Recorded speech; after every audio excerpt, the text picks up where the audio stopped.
Well, we really appreciate it, and we appreciate the support of your father. So one of the things that sort of really took me by surprise is just how much I spoke with your brother at Nashville, actually, Don Jr., and we were talking, and I was just amazed at how sort of educated you've become. You really seem to have understood the technology a lot. This wasn't just like, oh, people like Bitcoin, I guess we'll be pro-Bitcoin. It seems like you've really done your homework. What has that process been like for you and your family? Yeah. Well, listen, I'm a bricks and mortars guy. I've spent my entire life walking construction sites, and people always ask, okay, so you build buildings, you build golf courses, you build commercial buildings, you operate these buildings every day. Kind of why the love? Because I think they can hear the real sincerity in our voices, right? Where these aren't sound bites. And if you really look at real estate, it's tangible. You can feel it. It has energy. And when you look at Bitcoin, it's actually very much the same, but it has so many of the counterbalances that might otherwise be considered flaws of real estate. And listen, we're a real estate family. It's what we love. It's what we know. We know it better than anybody. But if you want to talk about a hedge against real estate, I mean, think about something that's immediately liquid. Yep. Right? And that's what cryptocurrency is. If I have a hotel, I can spend 5 years, I can build a hotel.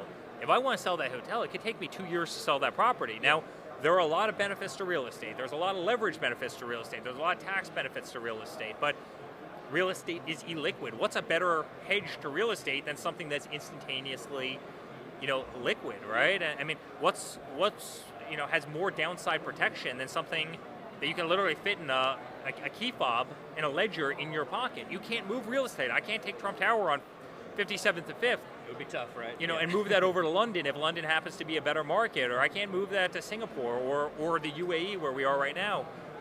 So something that can be transported very easily, right? It's digital currency. It doesn't have fees. There's no brokers. There's no bankers. There's no lawyers. There's no title companies. There's no middlemen. There's no risk of fire. There's no risk of floods or tornadoes or hurricanes, right? I mean, there's a lot of downside protections that crypto can have that real estate, being a tangible hard asset, it doesn't have. And so I look at the two in concert. I look at this being an unbelievable hedge to this.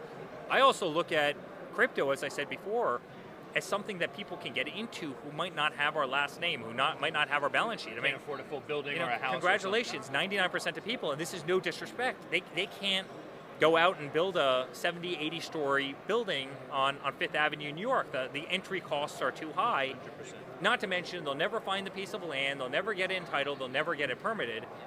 But they can put into an asset that historically has actually, over the last number of years, has had significant levels of return higher than most real estate. And that's a beautiful thing. And you take people in developing countries and developing nations, people who otherwise don't have a chance, and crypto actually gives them a chance to invest, a chance to succeed, a chance to maybe get lucky. Yep. and transform their lives. And that's a beautiful thing, and I think it's going to be, listen, it's the future.